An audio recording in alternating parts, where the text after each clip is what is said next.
कई साल पहले एक घना जंगल हुआ करता था। कुलोस्की उस जंगल में जनजाति का प्रमुख नेता था और सभी लोग उसकी प्रशंसा करते थे। कुलोस्की के बाद मणिक्षा नाम का एक जादूगर था। वह हमेशा से कुलोस्की की जगह लेने के मौके का इंतजार कर रहा था। अब कुलोस्की एक ऐसा व्यक्ति था जिसने हमेशा अपने लोगों की जरूरतों को पहले रखा है। उसने यह सुनिश्चित करने में बहुत समय लगाया कि हर कोई संतुष्ट और खुश है। कुलोस्की ने यह भी सुनिश्चित किया कि जनजाति में हर कोई घुड़सवारी की कला पूरी तरह से सीखे। इस वजह से ऐसा हुआ कि हर परिवार के कम से कम एक सदस्य के पास एक घोड़ा था और अच्छे से घुड़सवारी करना भी आता था।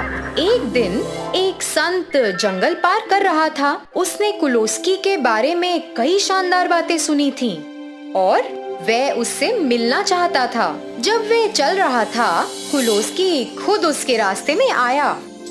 अभिवादन संत जी, हम बहुत धन्य हैं और आपको हमारे जंगल में पाकर हम बहुत आभारी हैं। मैं विनम्रता पूर्वक आपको अपने घर पर जलपान और आराम करने के लिए आमंत्रित करता हूँ। वे दोनों जनजाति की ओर चले। संत ने झोपड़ियों और आसपास की चीजों को देखा। तुरंत उसे ऐसा लगा कि जंगल के इन लोगों के साथ कुछ बुरा होने वाला है। मेरे बेटे, मैं तुम्हें कुछ महत्वपूर्ण बात बताना चाहता हूँ। तुम ध्यान से सुनो और जैसा मैं कहूँ वैसा करो। अपने जादू का उपयोग करते हुए संत ने हाथ में तरल की एक छोटी बोतल दिखाई। उसने उसे कुलोस्की को दिया। बेटा, बहुत जल्द आप और आपके लोग एक समस्या का सामना करने जा रहे हैं। इस बोतल को अपने पास रखें और समय आने पर इस बोतल का इस्तेमाल समझदारी और परिस्थिति के अनुसार करें। कुलोस्की ने संत के साथ सहमति व्यक्त की और बोतल को स्वीकार किया। कई दिन बीत गए और जादूगर मणिक्षा प्रमुख पद संभालने के लिए अपने मौके का बेसब्री से इंतजार कर रहा था। अब क्योंकि कुछ भी नहीं हो रहा था, उसने जनजाति में परेशानी पैदा करने का फैसला किया और फिर कुलोस्की से पहले उस समस्या का समाधान करने का सोचा। इस तरह उसे सभी से प्रशंसा मिलती और लोग उसे जनजाति का प्रमुख बना देते। इसलिए मणिक्षा ने अपने हाथों में कुछ बीज लिए, उन पर एक जादू किया और उन्हें जंगल के बीच में दफन कर दिया। कुछ ही समय में बीज खतरनाक बेल में विकसित हो गए और वे पूरे जंगल में फैल गए। ये बेल बहुत मजबूत थी और किसी भी व्यक्ति या जानवर को पकड़ सकती थी। दिन ब दिन लोग गायब होते रहे और जल्दी कुलोस्की को पता चला कि वहाँ एक बड़ी समस्या आ रही है। उसने पौधे को अपनी ओर बढ़ते हुए देखा।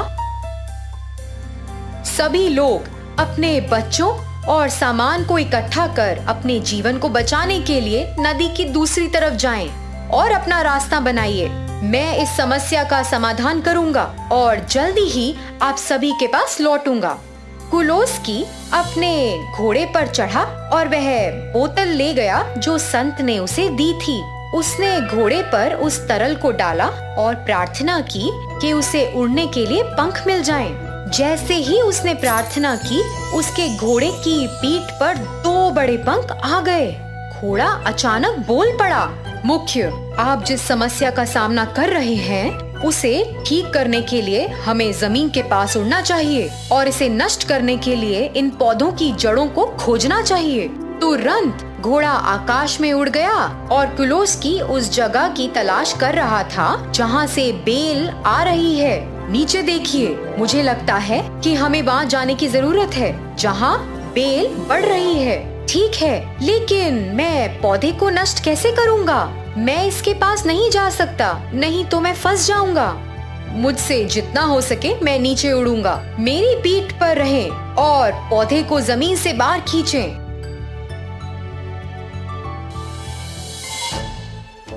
कुलोस्की ने ऐसा किया और पौधे को जमीन से बाहर निकाला। तुरंत ही पौधा मर गया और सारा जंगल इस खतरे से मुक्त हो गया।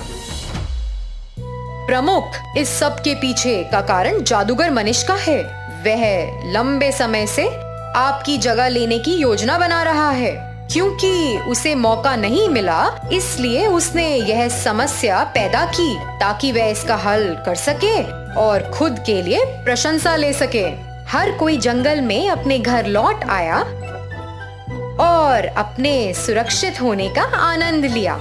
उन्होंने प्रमुख को धन्यवाद दिया और जादूगर को जनजाति के बीच बुलाया गया। कुलोस्की ने जादूगर को कड़ी सजा दी और उसे अपने जादू का उपयोग करने की अनुमति फिर कभी नहीं मिली।